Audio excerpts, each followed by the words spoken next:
Welcome to Dysfunctions that make you go, Which dysfunction do you look for when you do the arm elevation test with your clients? We at TMJ believe that the scapular mechanics can reveal a lot of different problems in different parts of the body. So we would like to invite you to join us in exploring 5 very common dysfunctions that we can see in people. Let's take a look at the arm elevation test with our client Sarah.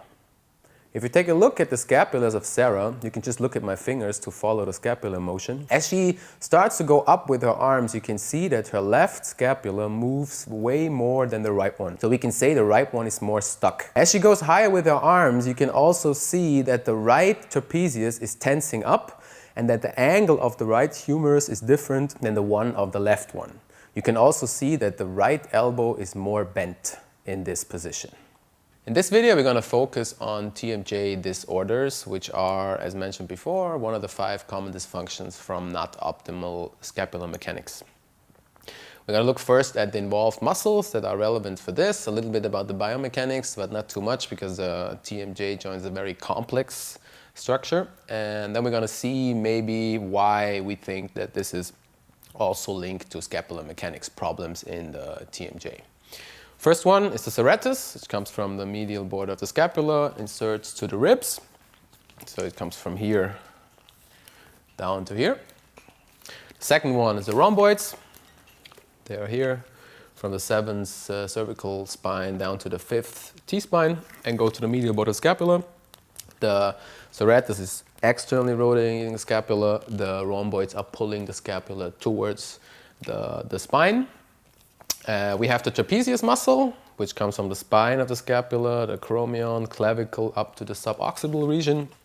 As we mentioned in the video about neck pain, it's compensating for the lack of external rotation of the scapula and therefore tensing up. And now for the TMJ disorders, the relevant muscle is called omohyoid muscle. It's a very small muscle, which comes from here, the area of the spine of the scapula, and goes to the hyoid. There's a little bone here, which is very important for the function of swallowing. All the TMJ muscles, they come from here, they go up to the mandibular. So it's an important part of the process of chewing, eating, swallowing. So this muscle goes from here all the way up to the hyoid muscle and therefore influencing the TMJ joint. So what does this have to do with the scapular mechanics? If we see in the video with Sarah that she has a lack of external rotation in her scapula while she's elevating her arm, meaning that the mechanics of the scapula is not correct and therefore the trapezius helping. This can also be a reason why the omohyoid is a muscle that's trying to help to elevate this up and therefore tensing up and therefore, because it's a very small bone, influencing the mechanics and the motion of the hyoid bone and therefore influencing all of the muscles that go from here down to the sternum and up to the TMJ, and therefore causing disorders like a jaw that opens sideways, cracking noises, and all of this. Also, it's a common problem because we swallow about 3,000 times a day. Therefore, it can also have an influence on the scapula because we use this all the time, every day, even without eating. We swallow for 3,000 to 5,000 times a day. We hope that this video was helpful for you.